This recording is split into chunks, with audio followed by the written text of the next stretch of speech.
Mitra bisnis, sejumlah gebrakan dilancarkan oleh Menko Purbaya Yudi Sadewa, termasuk berani melakukan koreksi terhadap praktek-praktek pemerintah yang selama ini berpotensi koruptif, seperti Danantara, BUMN, HUS, Bea Cukai, ekspor pertambangan, fiskal, dan lain-lain. Purbaya juga berani menghadapi DPR yang selama ini dinilai banyak kepentingan dan pemborosan sehingga banyak pihak di zona nyaman yang merasa akan dirugikan. Nah, apa komentar Anda, mitra bisnis, mengenai sepak terjang Menko Purbaya ini dan apakah akan berhasil atau malah ditinggalkan berjuang sendiri atau disingkirkan?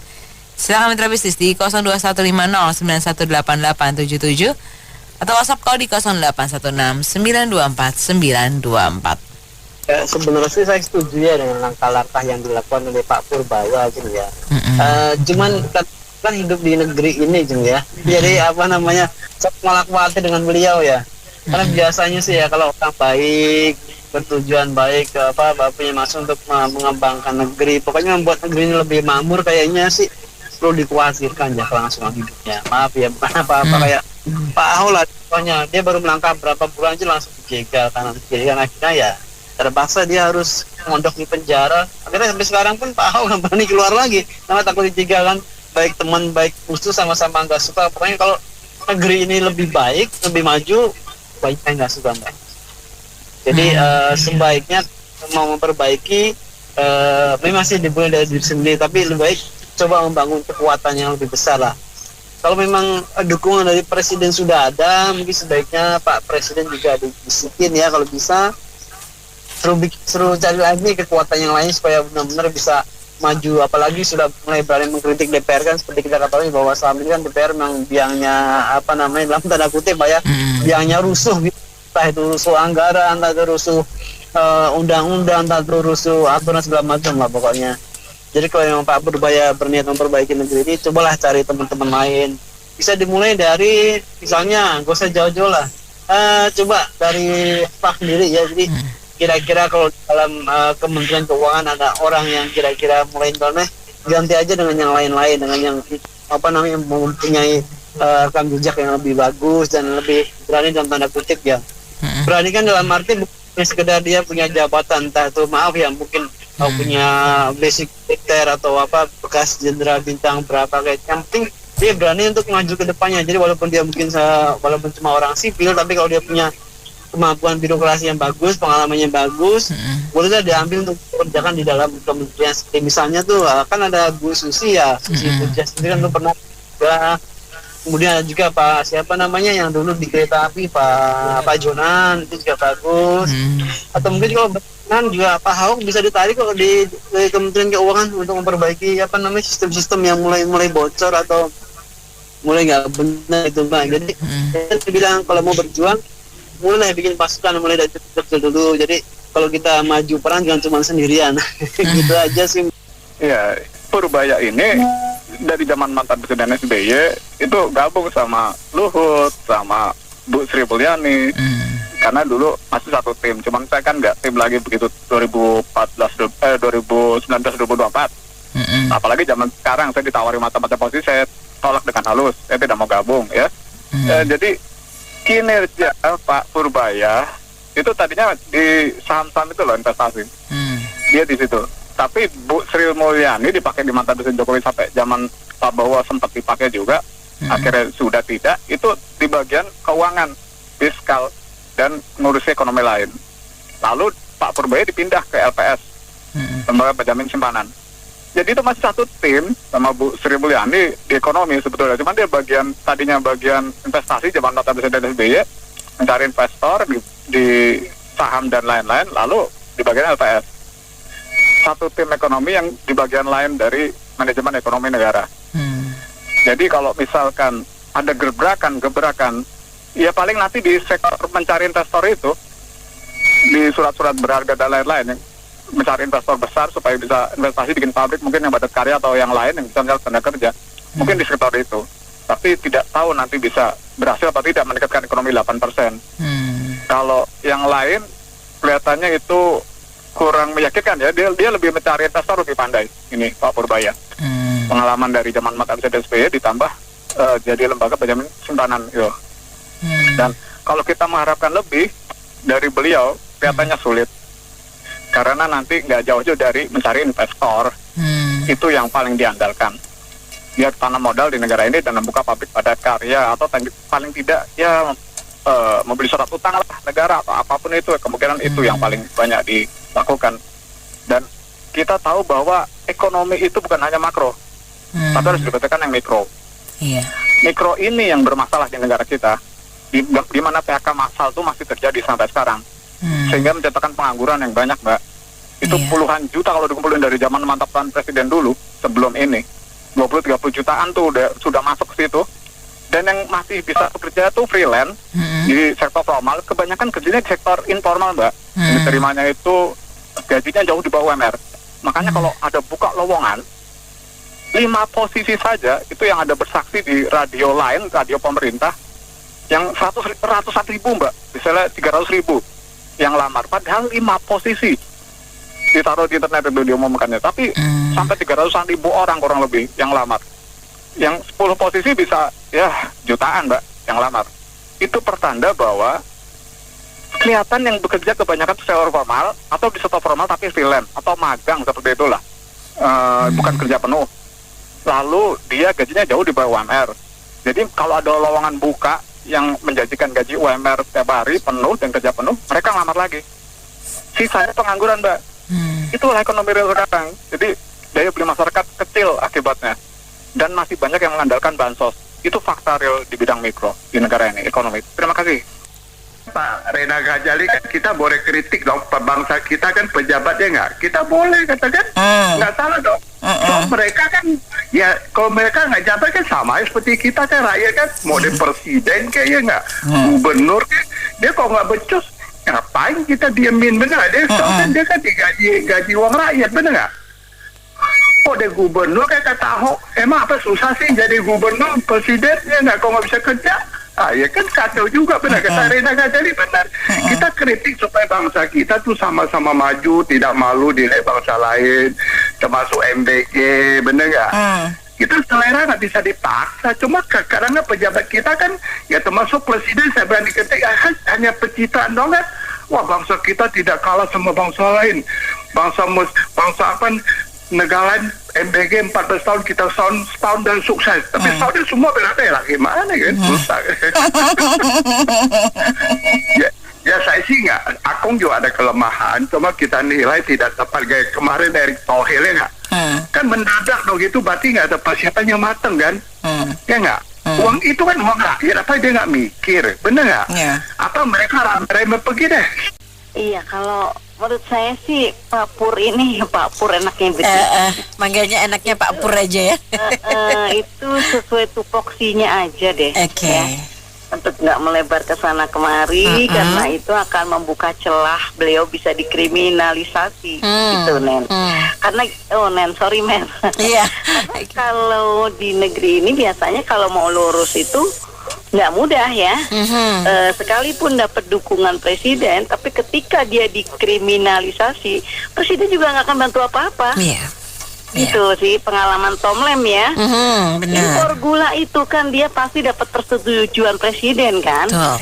Itu pun nggak ada bantuan apapun. Kalau Pak Prabowo tidak jeli melihatnya, ya masuklah dia tahanan. Padahal dia nggak dapat aliran dana apapun di sana kan.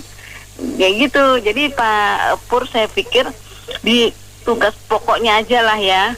Karena udah semakin banyak yang gatel gitu, yang udah mulai banyak risih ya. Iya, benar. Kita lihat atas yang katanya mantan atasannya pun udah sinis sama dia kan. Nah, belum lagi yang mantan juru bicara apa itu kepresidenan itu ya. Jadi menurut saya kalau cuma disingkirkan nggak apa-apa, aman lah, udah kembali jadi orang biasa gitu ya. Tapi yang ngeri kalau dikriminalisasi, ya itu juga nggak langsung, kadang gitu jelang pemilu misalnya kan, kita ada politik hukum 5 tahunan ya. Yang sekarang anteng gabung, ntar pas 5 tahunan ada apel Malang, apel Washington keluar semua itu. Benar. salah dukungan bahaya gitu. Jadi udah ya, emang Anda udah terlanjur ditunjuk presiden, kerjakan sesuai poksinya aja, tupoksinya aja, nggak usah melebar kemana-mana ya. Karena di bea cukai juga ya tahu sendiri, TNI ada di sana ya, susah. Kecuali penegak hukum berpihak sama dia, saya yakin enggak. Penegak hukumnya juga lah cari aman aja kan gitu. Jadi susah payah dia mau ngapain pun nggak akan kuat karena dia sendiri. Presiden nggak apa-apa, percaya deh yang udah terjadi gitu kok. Sebenarnya pada dasarnya saya setuju sih dengan apa yang tadi pembicara Ibu Akbar katakan tadi ya. Walaupun sebenarnya saya sempat kemarin itu mendengarkan podcast dari wawancara Pak Purba dan apa yang dikemukakan itu sebenarnya mudah dicerna, clear, mudah dicerna dan masuk akal lah sebenarnya ya. Cuman ya itu idealismenya dia gitu loh.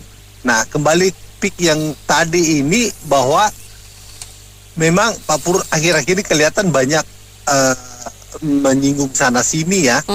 Nah ini yang berbahaya sebenarnya di Indonesia ini, yang tidak salah disalah, yang salah bisa tidak salah tuh, tidak kelihatan salahnya.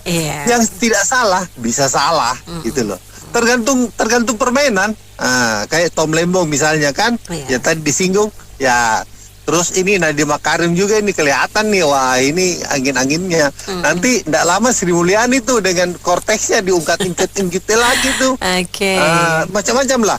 Artinya apa? Politik di Indonesia ini menurut saya masih sangat-sangat tidak fair, tidak jujur ya. Nah, terus aparat hukum kita itu sangat lemah. Nah, bahkan saya ingat sekali ya, Jessica Wongso dihukum dituduh membunuh, dihukum sekian tahun penjara, akhirnya lepas, tidak tahu dilepaskan. Tidak jelas salahnya di mana, memang tidak jelas salahnya di mana. Statusnya juga jadi nggak jelas. Tidak ada satupun orang yang dinyatakan bersalah. Nah itulah hukum Indonesia. Jadi menurut saya kembali lagi setuju dengan Ibu Akbar. Jalankan tugas Anda, jalankan dengan benar tugas Anda aja, belum tentu Anda lolos dari jeratan macam-macam itu ya, orang jahat. Apalagi kalau Anda sudah apalagi kalau Anda sudah menyimpang ke sana ke sini, melukai hati bos-bos kita yang pemain gelap itu, wah bahaya banget. Karena itu sih gua ngelihat begini, gua analogikan sepak bola gitu loh.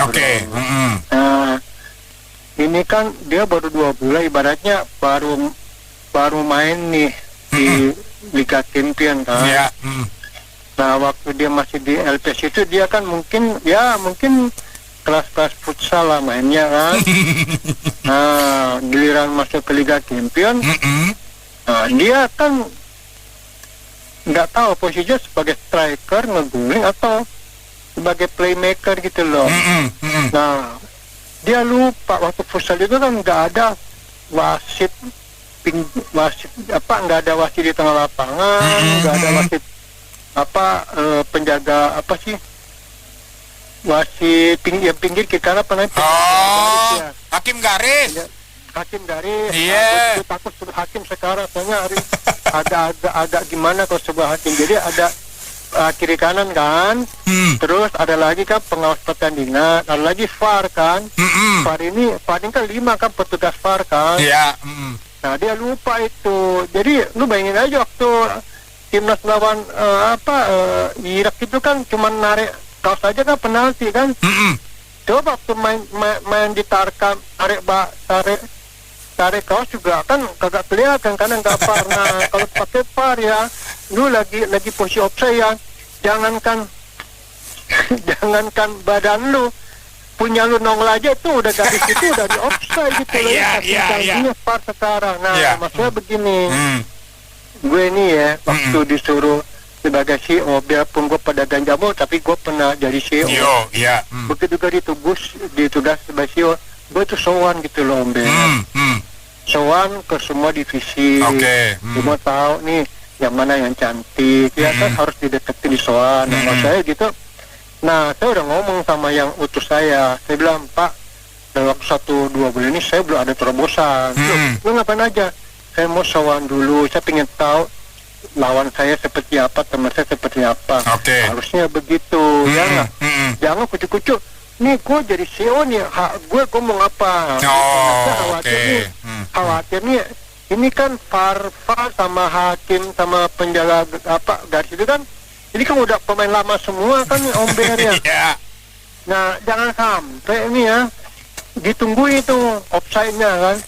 Nah tapi jangan sampai juga dia lupa gue jadi playmaker atau striker. Kalau striker wajib ngegolin. Kalau playmaker kan lempar bola, lempar salah tapi nggak golin kan. Nah pilihan gol nih orang pada tenang semua. Tunggu kita cek dulu VAR.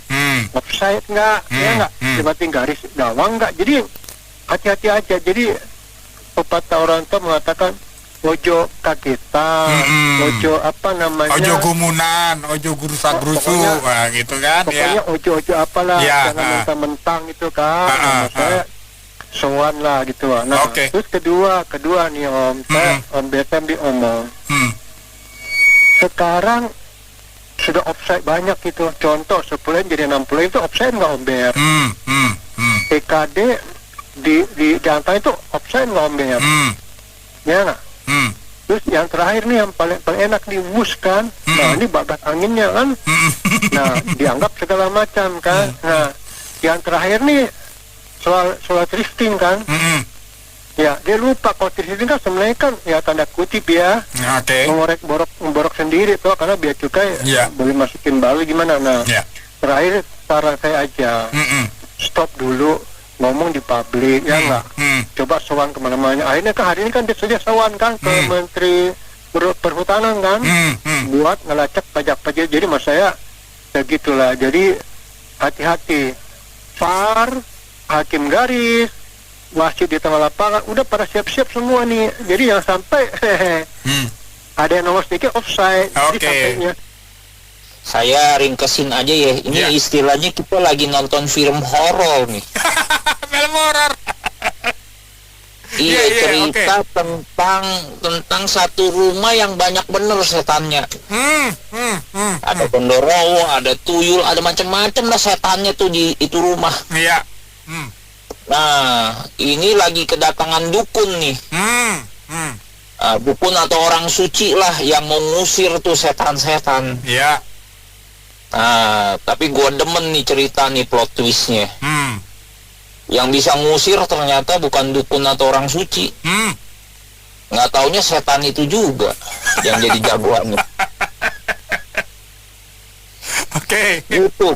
Gitu kali ceritanya ya, kayaknya ya. Gitu aja deh. Saya pikir hadiah terbesar yang diberikan Presiden Prabowo bagi rakyat Indonesia di bulan Agustus kemarin itu Agustus 1 September itu adalah mengganti Menteri Keuangan. Ya di September ya. Jadi ini adalah berkah yang harus disyukuri oleh rakyat Indonesia. Bergantinya rezim Sri Mulyani, Kementerian Keuangan rezim Sri Mulyani dengan Pak Purbaya. Yang kalau orang bilang mazhab berpikiran berbeda. Jadi kalau Anda ingin mensyukuri apa yang baik dalam 3 bulan terakhir adalah mundurnya Sri Mulyani. Itu adalah yang terbaik. Karena Sri Mulyani kalau dia bicara di forum-forum pendidikan atau di forum kementerian dan sebagainya, ada kesan ya, inklinasi walaupun itu sangat subjektif. Itu kayak benci sama rakyatnya sendiri gitu. Jadi selalu narasinya itu ya rakyat mau enak tapi nggak mau naik pajak. Anda mau hidup kayak di Eropa tapi pajaknya nggak banyak gitu terus gitu. Cari pajak, intensifikasi, diversifikasi. Diversifikasi. Memang ratu pajak lah gitu. Dia nggak tahu bahwa data-data sudah menunjukkan kaum kelas menengah dan seterusnya itu sudah dihimpit oleh pajak. Nah sekarang Pak Purbaya, alhamdulillah Pak Prabowo kasih beliau mandat dan paling tidak jadi tidak lebih agresif ini Kementerian Keuangan dalam menambah beban hidup rakyat. Nah oleh karena itu, tapi begini. Pak Purbaya sebenarnya sebelum Bapak menertibkan seluruh Indonesia dan saya yakin Bapak bisa, quick win dan orang akan sangat respect kalau Bapak bisa memberantas perilaku koruptif atau KKN di lingkungan Bapak sendiri dulu. Kalau Sri Mulyani itu kan setahun bisa 3-4 kali keluar negeri ya ke kampusnya di sana. Padahal mungkin kampus Pak Purbaya juga bagus juga sih. Tapi kalau Pak Purbaya kan itu lebih banyak menghabiskan waktu dan kunjungan kerjanya bukan ke IMF, ke World Bank, Brentwood apa gitu. Yang internasional udah paling kaya, negara paling kaya sedunia dan Menteri Keuangan terpintar sedunia gitu. Padahal rakyatnya miskin itu berdasarkan standar World Bank hampir 60% negara miskin. Rakyatnya miskin, hidup di bawah berapa dolar. Tapi Menteri Keuangannya terbaik sedunia, kan lucu itu. Nggak korelasinya nggak ada gitu. Nah kalau Pak Purbaya ini kan beliau lebih banyak menghabiskan waktu kunjungan kerja ke unit-unit kerjanya gitu. Ke pelabuhan dan seterusnya. Jadi Pak, saya sangat berharap sebagai masyarakat Bapak bisa memecat, ditarget aja Pak, 2.500 sampai 3.000 orang bulan November atau sebelum tahun berakhir dipecat. Karena Bapak punya berapa dirjen itu? 4 atau 5 dirjen di bawah Pak Purbaya. Nah itu kalau kabupaten kota itu ada 600, kita mau pecat 2.000 orang kan ya cukup cari satu kota itu 3 orang aja kan yang puprit gitu ya, yang sumber masalah atau memang ditemukan PMH ya, perbuatan melanggar hukum ya, 3 atau 4 orang dikali 600, 2.000 tercapai Pak. Saya yakin kalau sebelum akhir tahun 2025 dalam kurun waktu 2 bulan lagi Bapak melakukan upacara setiap hari Senin pemecatan pemecatan ASN Kementerian Keuangan selama dia terbukti ya secara hukum ya Pak. Itu akan menambah kredibilitas bangsa kita, menambah kepercayaan di dunia internasional, dan juga membuat Kementerian Keuangan itu bisa diakui sebagai orang yang punya punya integritas gitu. Nah kalau sekarang ini Kementerian Keuangan itu ya orang tahu semua perilaku beberapa oknum bea cukai, toh tertangkap kan di Makassar, di Jogja, di mana itu memalukan itu yang anaknya minjak-minjak orang itu juga sama. Apa yang dilakukan Sri Mulyani? Ya kan serahkan ke hukum begitu aja kan. Tapi sekarang kalau bisa lebih agresif, sebelum tahun berganti ada 2.000 atau 2.500 dari tiap kota, dari mulai kota Banda Aceh sampai Manowari, Bali, Depok, Pontianak, Maluku. Dalam 3 bulan ini dicari 3 atau 4 orang yang dipecat dengan pembuktian perbuatan melanggar hukum. Yang nggak melanggar hukum ya jangan. Yang kalau melanggar etik ya proses etik. Tapi yang melanggar hukum pecat. 2.500 untuk harga 270 juta orang. Ini yang mungkin bisa menjadi golden ticket bagi Pak Purbaya untuk setelah itu di Januari bisa obra-abri Danantara dan yang lain-lain. Tapi kalau 2.500, 3.000 pegawai Kemenkyu ini belum dipecat, saya pikir Bapak tetap tersandra dengan orang-orang lama, dengan cara kerja yang sebenarnya mereka itu menjilat dan koruptif, walaupun itu oknum ya. Dan dirjen Bapak sebaiknya diganti Pak. Sebagian dirjen Bapak itu adalah dirjen yang menemani menteri yang sebelumnya itu beberapa Pak. Itu juga saya pikir sebaiknya dicari dirjen baru yang kan banyak orang pinter di Kementerian Keuangan ya. Yang sekarang ini nggak apa-apa bridging aja, tapi Desember udah dikasih posisi lain di mana kasih BUMN komisaris yang BUMN yang nggak penting-penting amat gitu loh Pak Purbaya.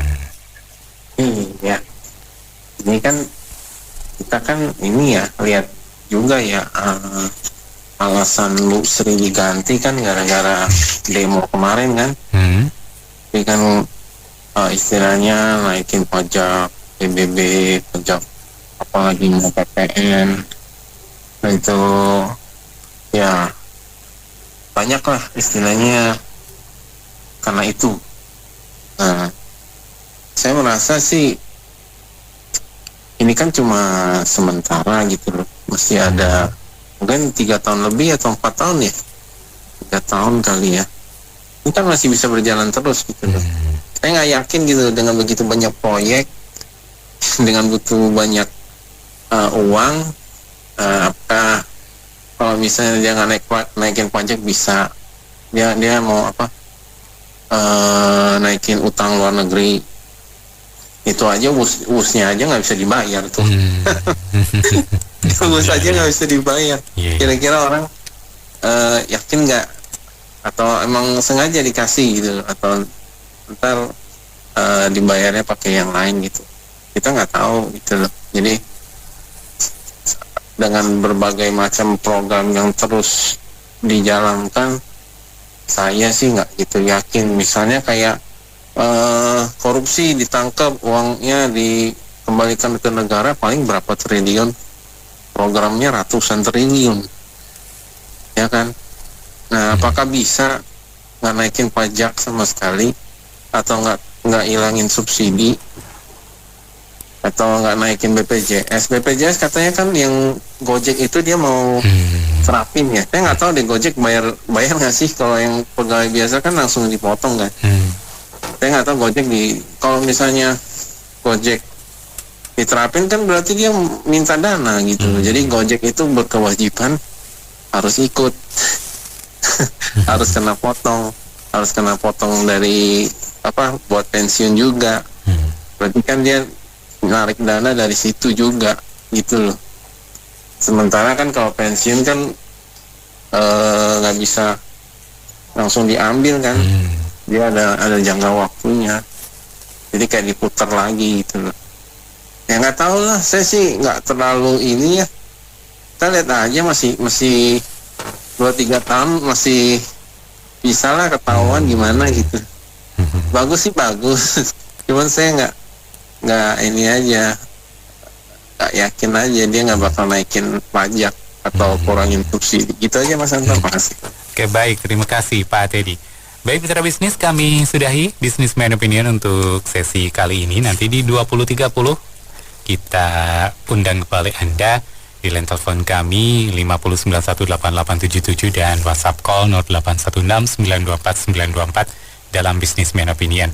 Terima kasih Pak Ramli, Akong Yansen dan juga Pak Teddy, Jakarta, Surabaya, Semarang, dan Solo. Saya Anto Wijaya. Memang bagus. Dia melakukan gebrakan itu. Cuman kita juga sebagai rakyat harus lihat juga hasilnya seperti apa gitu ya. Jadi jangan hanya jargon, gaya dia memang koboi, terabas ini, bikin ini gitu kan. Apakah itu efektif atau enggak, itu harus lihat dari hasil. Jadi tadi pagi juga kan topiknya ini juga ya Pak ya. Nah banyak saya lihat komennya, wah mendukung ini Pak Purbaya begini gitu. Tapi kan kita harus objektif. Kita lihat dulu KPI Kemenkeu itu apa. Ya kan, parameter-parameter ekonomi tentunya, ya kan. Misalnya dari sektor makro bagaimana pertumbuhan ekonomi, kemudian bagaimana inflasi, bagaimana daya beli masyarakat. Nah, bagaimana dengan sektor manufacturing? Sekarang kan lagi turun nih, terutama otomotif yang besar gitu ya. Itu hanya ada penurunan 11% kalau year on year dibanding tahun lalu. Nah, jadi dia bikin gebrakan ini itu jangan-jangan nanti untuk menutupi ketidakmampuan dia. Jadi kita rakyat jangan langsung cepat menilai, oh bagus nih begini gitu ya. Itu memang bagus dilakukan, tapi jangan lupa KPI dia yang harus kita lihat. Kayak performance indikator Kemenkeu itu apa? Ya lihat nanti dari sektor makronya bagaimana. Ekonomi Indonesia ini bagaimana begitu. Nah, terkait dengan banyak yang akan terusik atau tidak nyaman dengan kebijakan beliau, saya juga sangat mendukung, terutama para wakil kita yang di Senayan, yang selama ini banyak memang mereka tupoksinya bukan mewakili rakyat, tapi untuk mengamankan kroni-kroni dan bisnisnya. Jadi itu memang harus dilakukan oleh pemerintah, menerobos kenyamanan-kenyamanan yang merugikan rakyat tersebut gitu.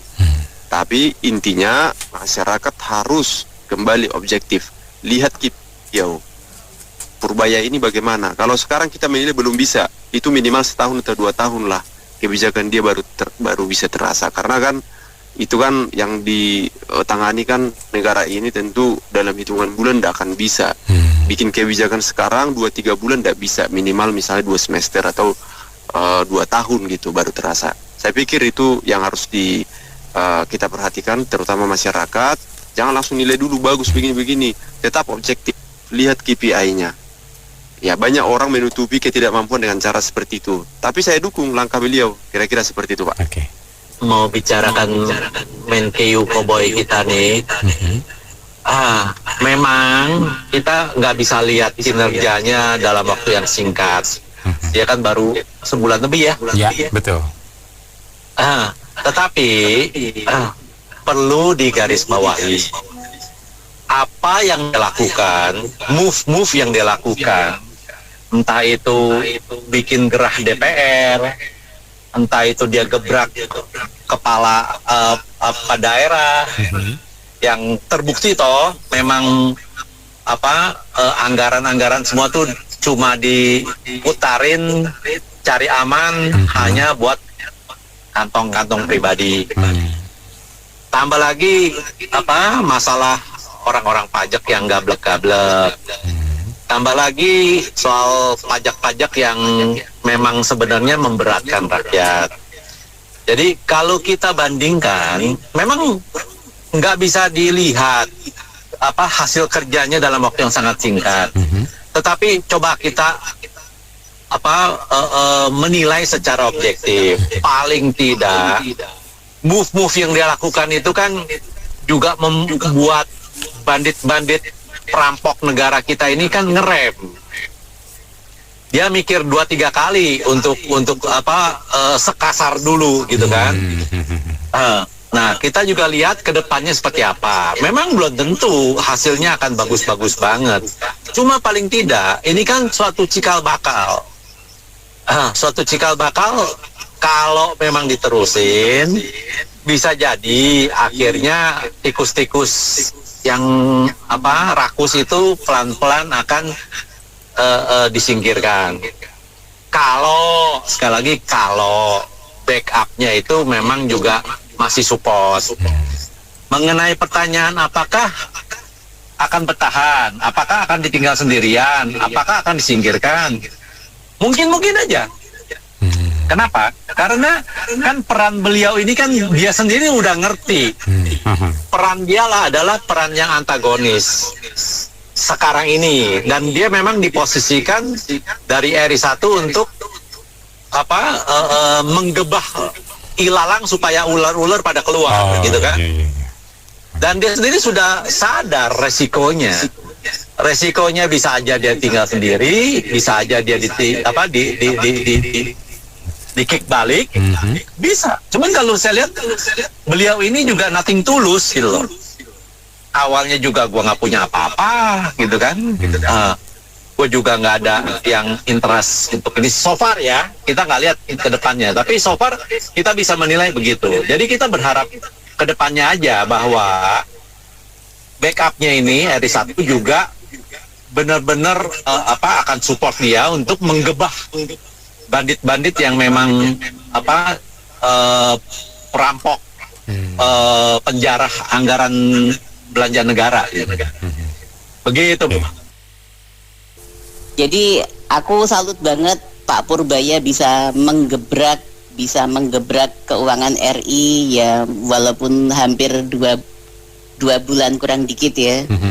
Kalau bisa Pak Purbaya agak gentle dikit dong sikapnya. Coba berani tuh DPR-nya tuh diobok-obok aja tuh, yang selalu korupsi, yang selalu menghambur-hamburkan uang di mana-mana. Kalau berani itu SEA Games itu bisa di cancel aja itu atlet Indonesia tuh kalau berani tuh. Mosok SEA Games hampir 60 miliar dinaikin, dan anggaran aku tadi update di TikTok ada yang ngasih tahu anggarannya sampai hampir 1,9 triliun atau hampir 2 triliunan itu buat anggaran SEA Games itu, hampir 8.000 atau 10.000 miliar itu. Tolong dibongkar habis-habisan aja itu.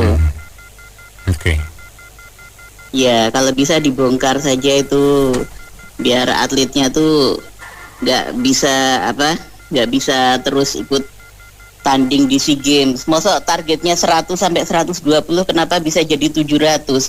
Mimpi kali Indonesia bisa menang. Paling-paling nanti di Malaysia udah diganyang habis itu, di Thailand itu udah diganyang habis sama Malaysia. Malaysia kan sekarang kan atletiknya bagus itu, udah juara rekor dunia tuh Malaysia tuh. keok itu nanti Indonesia sepak bola aja kayak gitu, apalagi ikut pertandingan lain musuh sama Singapura, aduh udah chaos nanti. Udah kalau bisa Pak Purbaya lebih baik keuangannya ditingkatin aja itu, diobok-obok aja DPR biar nggak terjadi pemborosan dan nggak terjadi perpecahan di mana-mana. Salut banget, semoga Pak Purbaya bisa menggebrak negeri kita Indonesia dan bisa memulihkan ekonomi kita sampai benar-benar pulih seperti yang dulu di zaman Bapak Susilo Bambang Yudhoyono gitu. Ngedukung Pak Purbaya nih. Pak Purbaya itu namanya itu nama pewayangan ini. Sadewa itu. Ini kelihatannya seperti mau perang Bharatayuda ini. Perang antara Kurawa dengan Pandawa 5. Nah, Pak Purbaya itu pakai nama Nakula Sadewa, yaitu dari Bima, Arjuna, Nakula, Sadewa, dan yang paling atas siapa namanya itu? Yang katanya sih darahnya putih gitu. Nah, ini harus didukung nih, karena Pandawa 5 ini berhadapan dengan para Kurawa. Kurawa itu adalah 100 orang yang sebetulnya saudara sepupunya dari Pandawa 5, Pak Pandu. Nah, ini perang luar biasa ini. Kalau mau terjadi, nah saya minta Pak Presiden itu jangan diam aja, harus mendukung, karena Pak Purbaya ini ada di tengah-tengah sarang penyamun. Penyamunnya banyak sekali ini. Ya terutama ya kelompok-kelompok dari Presiden Jokowi lah, yaitu termul-termulnya itu banyak. Ya harus dilawan itu semua. Kalau nggak dilawan negara rusak ini. Iya. Apakah negara pengen seperti ini terus atau harus bersih? Ya harus. Presiden ini menanggung beban berat ini, Presiden Prabowo ini. Dia harus mencari orang yang benar-benar mau membangun dan membersihkan para koruptor, karena koruptor Indonesia udah seperti tahun 49-nya sebelum 49 RRT negara Tiongkok waktu dulu yang Komintang dan Kocantang itu. Komintang banyak oligarki, alih kalah dengan Mao Zedong. Nah ini dulu Dr. Sun Yat-sen ingin menggulingkan dinasti kerajaan. Akhirnya dia mendirikan Komintang bersama Chiang Kai-shek. Nah ini terjadi lagi nih seperti ini. Jadi terjadi perang lagi. Nah gimana kuatnya? Apakah kuat Pak Purbaya ini mesti disokong sama yang lain, sama orang yang masih berpikiran bener gitu loh, bukan berpikiran negatif. Karena ini banyak oknum jenderal juga yang bermain di sini. Itu bahayanya di situ. Jadi Pak Purbaya ini harus disokong benar-benar luar biasa, terutama dengan Presiden Prabowo dan dengan anak buahnya yang masih normal gitu, yang masih berpikiran normal. Ya, hati-hati, konsisten ketika semua kebijakan pro rakyat apapun itu kita masyarakat, saya pribadi mendukung penuh. Makanya bukan sekedar ucapan, bukan sekedar apresiasi, tapi adalah bentuk aksi yang real. Jadi apapun lah, di rumah, di sebelah, di komunitas, di tempat kerja, di tempat-tempat hal yang kira-kira ngerucutin bahwa influence ini penting buat disampaikan gema. Karena kan gini, terjemahan yang disampaikan secara frontal dari negara dalam teks-teks baku format formalitas yang nggak mungkin semua masyarakat memahami, kita wajib memberikan transfer knowledge gitu lah ya. Buat teman-teman yang ya kita beda kepala Bu, dan beda target gitu. Biasanya akan merubah paradigma untuk mengerti ini apa barang. Itu tugas kita. Tapi kalau misalnya kita cuma berharap bahwa ada perubahan yang signifikan segera, saya rasa rada berat. Yaitu dia teman-teman DPR, belum lagi presidennya, ini kan juga masih masih di awal gitu, berpikirnya masih ala langitan gitu, bahwa mereka harus mengamankan deal-deal mereka, kenapa dia ada di situ saat ini. Nah, ini yang lebih penting, ketika kebijakan itu diberlakukan, apapun konsekuensinya, apapun damai kita hanya harus berani bersikap, enggak, dan itu harus dalam bentuk produk yang real. Apakah dalam bentuk sebuah komunitas yang emang disampaikan untuk menjadi bahan informasi, atau bentuk produk bahwa contohnya Jumat Berkah misalnya di sini ditambahin tagline lah apalah gitu, bahwa bentuk dukungan sama ini orang gitu loh, Bu. Ya kan Jumat Berkah yang kita sebar tuh kadang cuman aku apun, atau misalnya kita pas lagi sarasehan diundang di kelurahan, kecamatan, atau dalam hal sisipin. Nah, kita kaum yang kebetulan bersiar gitu, apapun agama kalian gitu, ketika diminta untuk bersiar, selipin gitu loh. Ini penting, ini morality gitu. Ini bukan sekedar harapan, tapi ini adalah momentum untuk masing-masing, bahwa ini perlu dilakukan. Ini bukan hanya pekerjaan 1-2 orang atau pekerjaan negara, ini pekerjaan kita semua. Yes. Dan semua berangkatnya, dan kita sepakat semua berangkat dari rumah. Ya nggak, Jeng? Yes, betul Bang. Semua berangkat dari rumah. Dan juga kalau melalui misalnya, radio ini ya, melalui forum ini juga kita banyak memberikan kontribusi dan senantiasa mengedukasi begitu banyak masyarakat. Iya, Bu Nena dan siapapun yang berkomentar, operator sekalipun yang berkontribusi dalam rangka program ini, itu semua pasti ada pemikiran berangkat dari rumah, karena tidurnya di rumah, makanya di rumah, diskusi dengan orang rumah, yang jadi outputnya dari sini. Ya, kalau berjuang sebagai single fighter sih, saya rasa ini ya nggak akan mampu ya, berpotensi untuk disingkirkan. Contohnya aja mereka yang institusi segitu besar aja dimandulkan kan dengan revisi undang-undang KPK gitu kan, dengan nggak boleh nyadap ini itu, apalagi dia yang seorang diri gitu kan. Terus yang kedua, saya akan memberikan jempol jika Pak Purbaya ini berani juga mengkat pensiunan anggota DPR yang seumur hidup itu, dan juga pensiunan presiden ya, yang juga seumur hidup ya, diberikan rumah yang 1 hektar dan sebagainya. Itu kan kalau presiden kita bertambah banyak karena proses itu kan membebani keuangan negara ya, jangka panjang ya. Artinya kalau di swasta ya, kalau berdasarkan undang-undang ketenagakerjaan, itu kan kayak presiden masa jabatannya, atau DPR masa jabatannya kan 5 tahun. Berarti itu termasuk PKWT, pekerja waktu tertentu. Pekerja waktu tertentu itu nggak berhak untuk mendapatkan pensiun seumur hidup. Kenapa seperti itu? Karena pensiun itu kan hanya bagi orang yang memang memasuki usia pensiun. Dan dia cuma 5 tahun, terus dia bisa diservis, mendapatkan uang pensiun sampai seumur hidup. Itu kan nggak fair ya dari segi itu ya gitu kan. Karena yang tadi saya bilang kan, itu secara akumulatif akan membebani keuangan negara gitu dalam jangka panjang gitu, karena kan jumlah anggota DPR bisa berganti-ganti, presiden pun juga bisa berganti-ganti karena proses demokrasi. Terus yang ketiga, terkait masih dengan pensiun pegawai swasta ya, karena masifnya pembangunan di Indonesia ya menggunakan skema hutang, sehingga kas negara itu boleh dibilang kosong ya. Nah, sehingga pemerintah kan waktu zamannya Jokowi itu mengeluarkan peraturan mengenai pensiun itu bertambah 1 tahun setiap 3 tahun sekali gitu. Nah, itu kan merugikan pihak swasta ya. Misalnya contohnya usia pensiun swasta itu nggak semuanya ikut usia pensiun pemerintah gitu. Biasa 55 tahun itu udah dipensiunkan gitu, karena kan kita tenaga kerja muda banyak ya.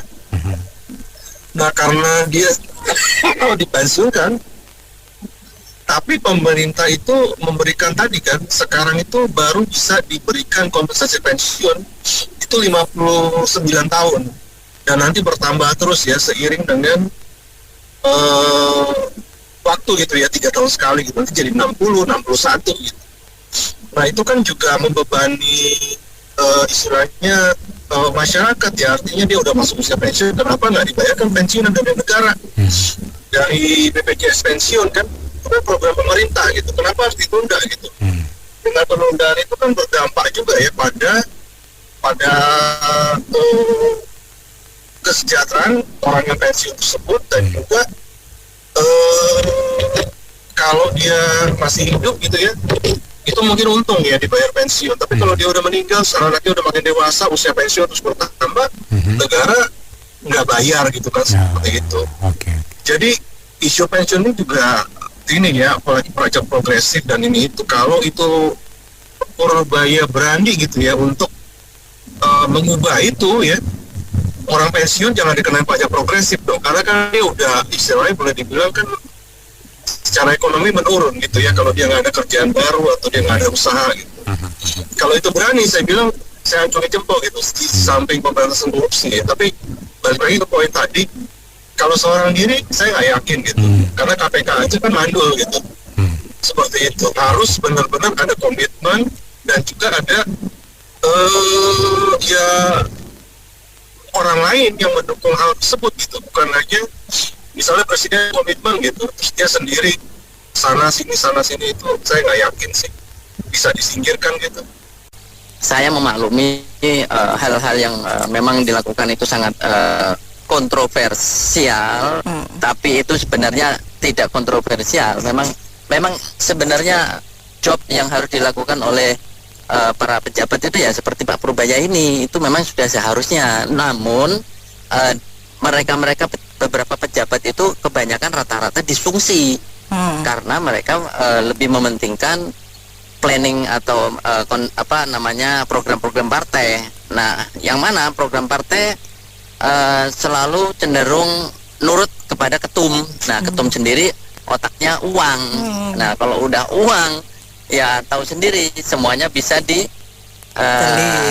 disetir, dibeli, misalnya dia pokoknya gitulah. Jangankan Pak Purbaya ya, saya sendiri aja sebagai masyarakat ini saya ingat pengalaman saya kan baru tinggal di Bekasi itu 2016. Pada saat masuk pertama kali saya coba urus-urus surat-surat pindahkan dari Surabaya ke Bekasi. Nah, di sana itu banyak sekali saya menemukan pungli-pungli liar itu yang di parkiran lah, yang di ini. Nah, di sana saya lihat kuantitinya atau istilahnya visitornya setiap hari yang di dinas itu, di dinas Pemkab Bekasi itu ribuan yang mengurus orang misalkan Dukcapil dan yang lainnya. Itu setiap kali datang 2.000 itu motor, 5.000 mobil. Nah, suatu saat saya kalau di Surabaya udah terbiasa membantu istilahnya take action dalam menertibkan seperti pungli-pungli seperti itu. Nah, awalnya memang sangat berat karena sendirian.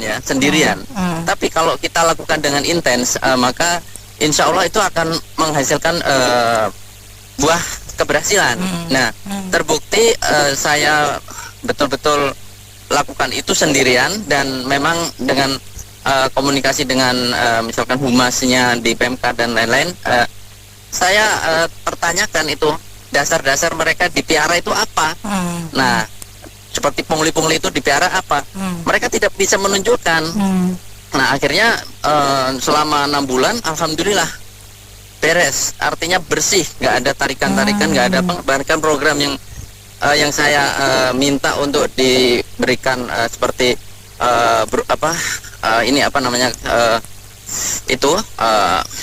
pengumuman bahwasanya tidak boleh ngasih tip atau istilahnya parkir gratis, harus disampaikan secara transparan dan benar-benar masyarakat tahu, terbuka di situ.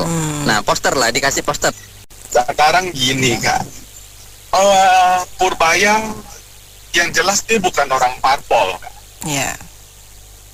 Jadi biasanya kalau bukan orang parpol ada kemungkinan sih ya digenjat habis ya Kak ya. Itu ke satu. Kedua, saya ngelihat jabatan dia hanya menteri. Berarti apa Kak? harus ada di atas dia yang bisa nge-backup, which is presiden berarti. Iya dong. Coba, logic thinkingnya begitu saya. Ketika dia koar-koar yang mau dia berantas mafia, berarti yang saya tunggu berikutnya apa? Statement dari Pak Prabowo. Saya presiden Republik Indonesia, saya akan mendukung semua yang dilakukan oleh Pak Purbaya. Yeah. Kita dengar hari ini kan hanya statement Pak Purbaya bilang dia didukung oleh Pak Prabowo. Kalau statement itu saya ngelihatnya cuma ngertak doang juga, Kak. Tapi kalau statement yang keluar dari mulutnya Prabowo, itu baru. Habis itu dia bisa kerja. Tapi kalau enggak bisa, Pak. Dia pasti punya limit. Enggak mungkin dia bisa berantas mafia. Karena itu benangnya sudah kusut. Kita ingat bagaimana Ahok keluar dari Gerindra, yang akhirnya ujung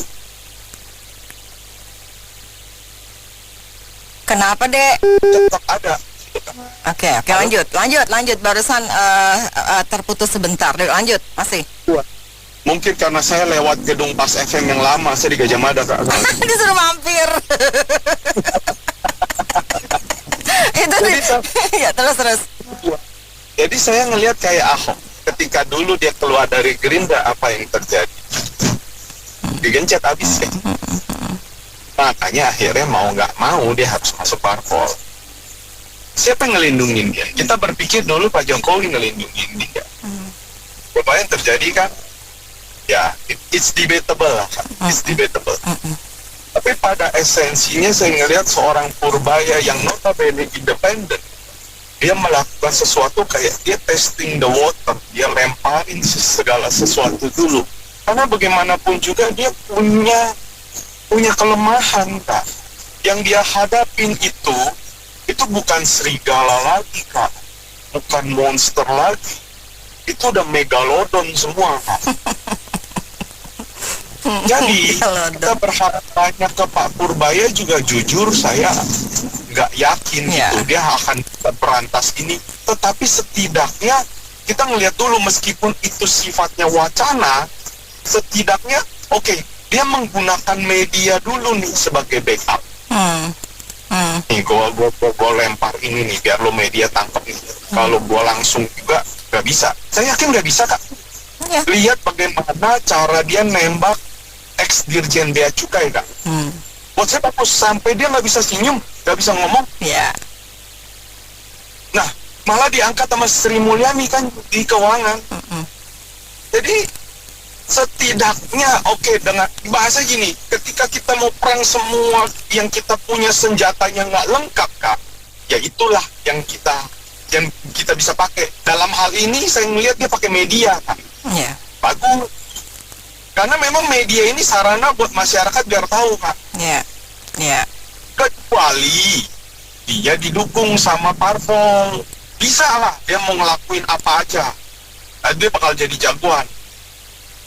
Tapi kalau sekarang karena dia sendiri, gak akan terlalu banyak sih memang, Kak. Tapi yang terjadi, rakyat terbuka matanya. Oh iya, busuk ya. Oh iya ya, brengsek ya orang-orangnya ya. Jadi dia, gue begini dulu nih. Gak tahu kerjanya bagaimana, Kak. Kalau harapkan dia berantas, wah harus presiden itu kalau menurut saya, Kak.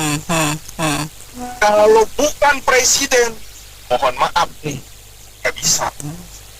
Seorang Purbaya nggak bisa. Dia punya keterbatasan menurut saya. Jadi ekspektasi kita mau dia berantas total itu susah, Kak. Itu aja. Kalau menurut saya gini ya, Pak. Itu dia mengikuti caranya KDM kalau menurut saya sih. Jadi dia menggandeng media. Kalau KDM kan dia konten ya. Jadi menggiring opini masyarakat itu loh. Kalau dia ini, kalau Purbaya ini kayaknya dia memakai media untuk istilahnya ya menggiring juga opini masyarakat juga ya. Ada baiknya juga. Jadi dia istilahnya menebar dulu ya pendapat-pendapat nanti respon masyarakat nanti kita bisa dilihat gitu loh. Nah mungkin ada baiknya juga jadi karena kan kalau misalkan negatif, dia nggak jadi dilakukan gitu loh. Cuman ya ini satu sisi kan terlalu istilahnya dia kayak meraba-raba gitu ya. Jadi bukan suatu istilahnya suatu kebijakan yang mutlak gitu loh.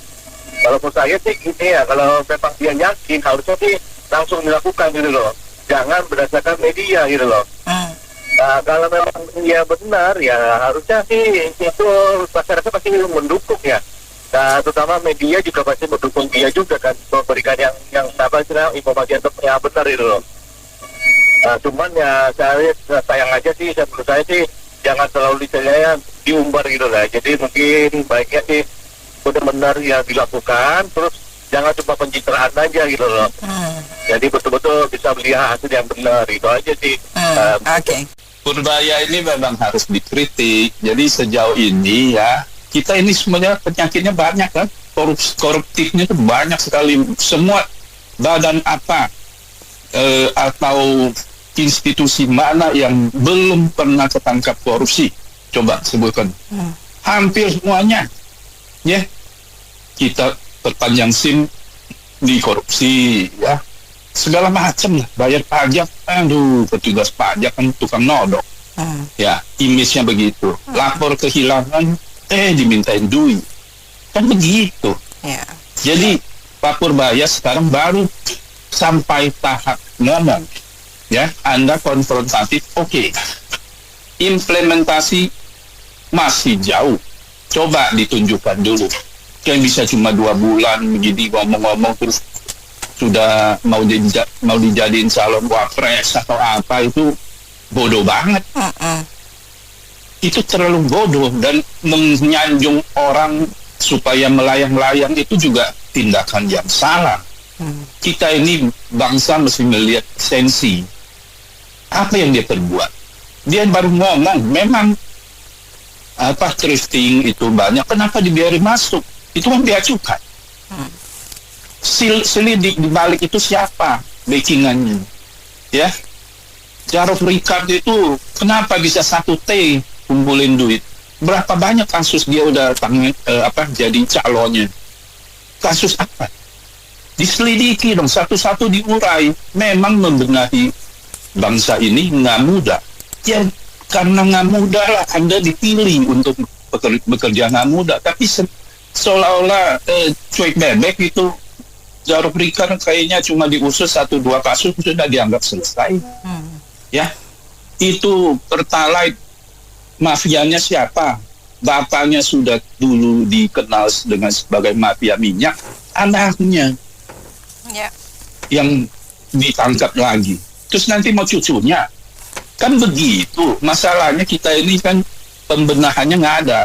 Semua mikirin kejar kekuasaan. Jadi ini rusaknya, Pak Purbaya. Anda oke, so far saya masih kasih jempol dikit lah ya. Kalau memang bisa diimplementasi ya, dan masih kuat bertahan, itu baru saya kasih jempol 4. Berikut jempol kaki. Makasih. Saya apresiasi Pak Prabowo dengan memunculkan seorang Purbaya.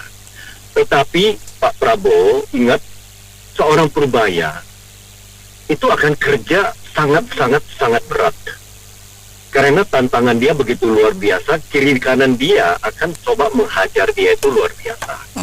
Oleh karena itu, saya sarankan Pak Prabowo tunjuk lagi 1, 2, 3 orang lagi untuk menjadi 10-nya yang bersih. Supaya kita rame-rame menghantam, atau ya bahasa harusnya dikit, menyadarkan 10 yang hitam. Tujuan kita apa? Supaya 80 yang abu-abu akan menjadi keputih-putihan nanti. Oleh karena itu, saya sarankan ke Pak Prabowo, Ketua KPK, you cari orang yang perkasa, yang berani untuk rakyat.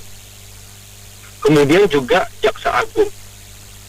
Kemudian juga, walaupun nggak boleh intervensi, tetapi boleh menyodorkan hakim-hakim yang sangat baik untuk negara ini.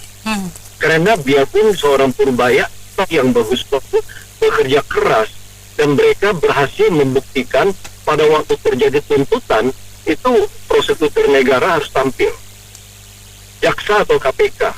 Setelah itu dibikin satu keputusan hukum, waktu di pengadilan pun perlu satu sosok di yudikatif yang sangat-sangat berdiri di rakyat.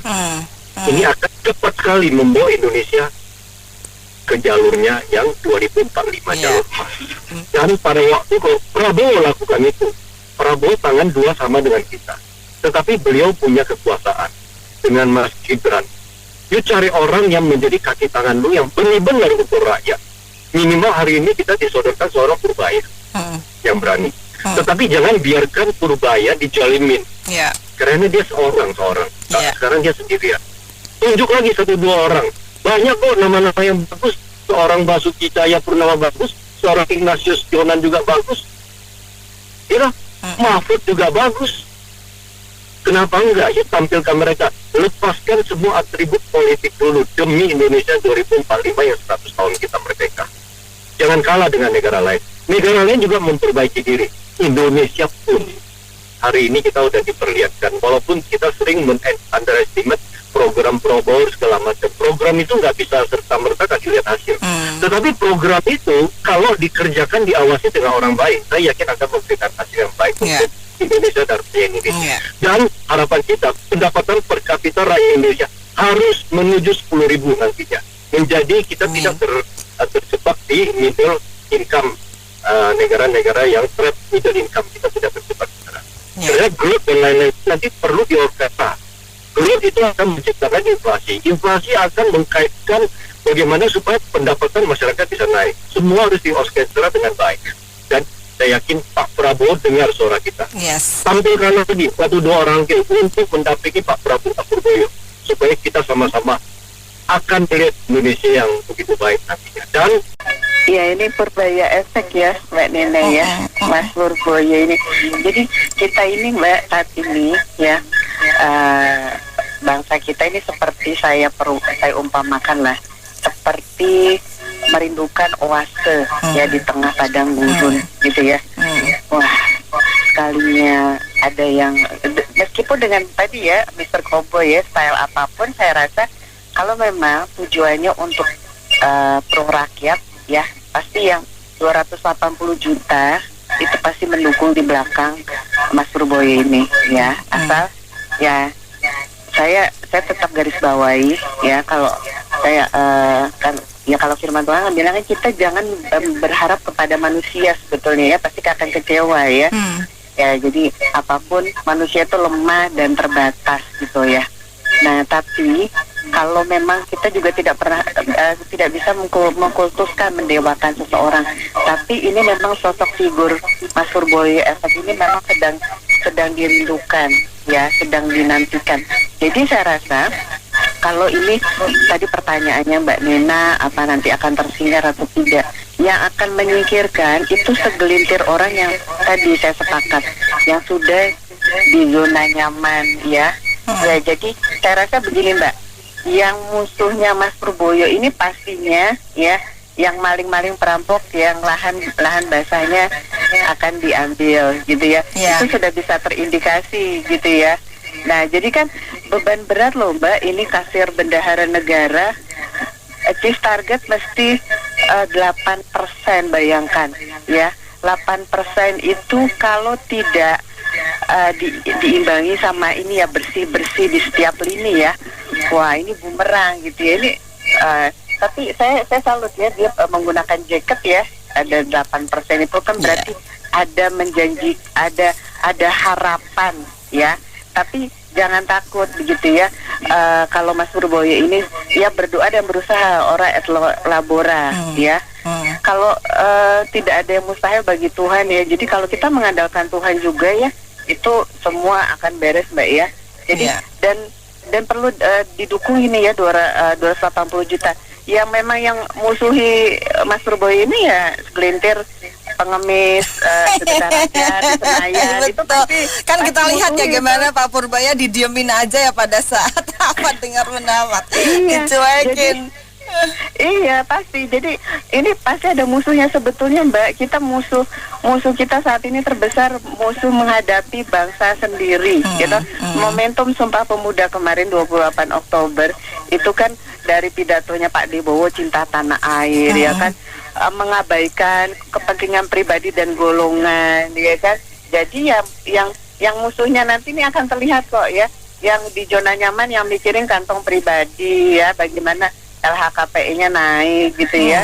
Nah itu musuhnya. Jadi jangan takut Mas Purboyo. Jadi kalau misalnya semesta mendukung ya, jadi ya asal jangan, kita memang tidak bisa mengandalkan kekuatan sendiri juga ya Mbak ya. Betul. Kita, betul.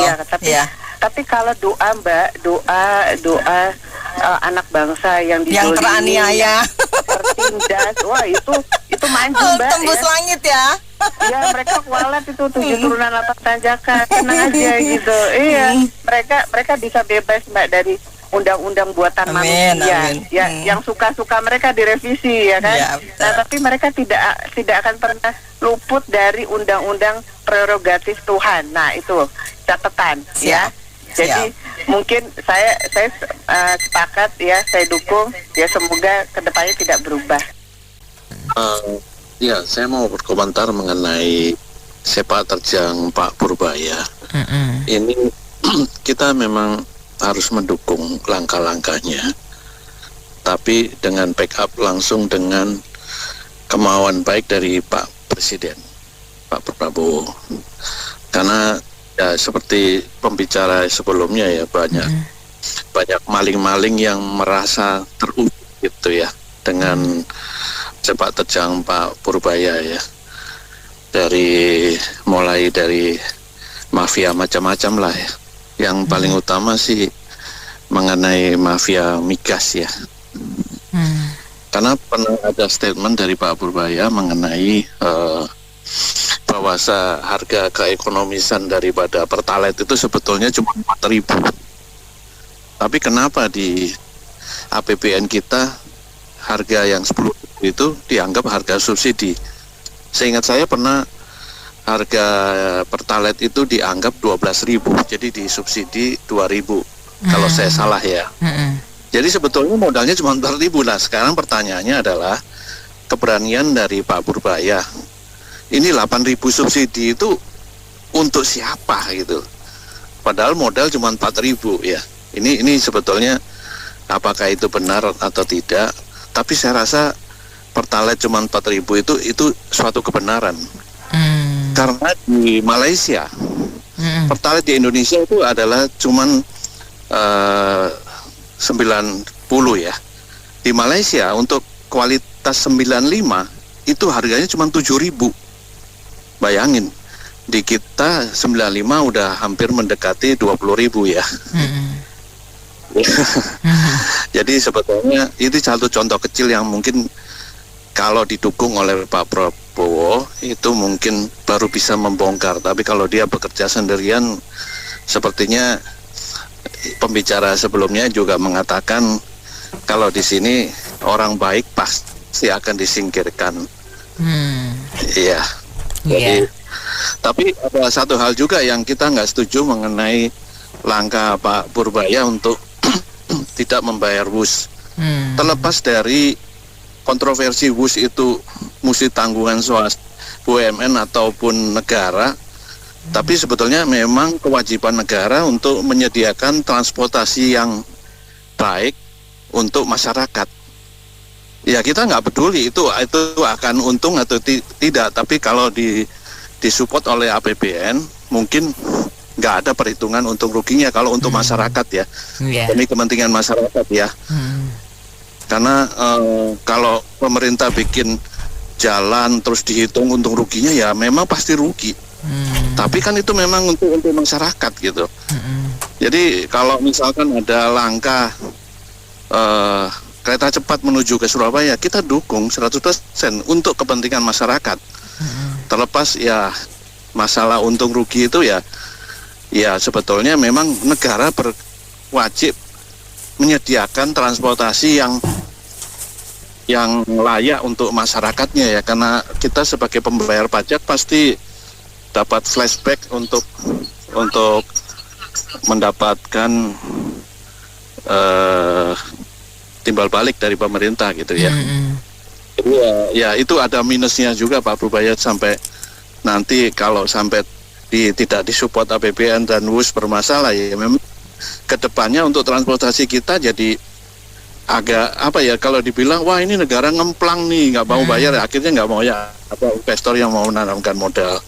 Tapi dari langkah yang positif kita dukung lah, membongkar borok-borok yang dari A sampai Z di negara ini asal disupport oleh Pak Prabowo. Oke. Thank you. Baik, thank you juga. Baik, mitra bisnis, kami cukupkan sampai di sini dulu sesi Businessman Opini untuk kali ini. Terima kasih yang sudah ikutan memberikan komentar. Saya Anita Wijaya.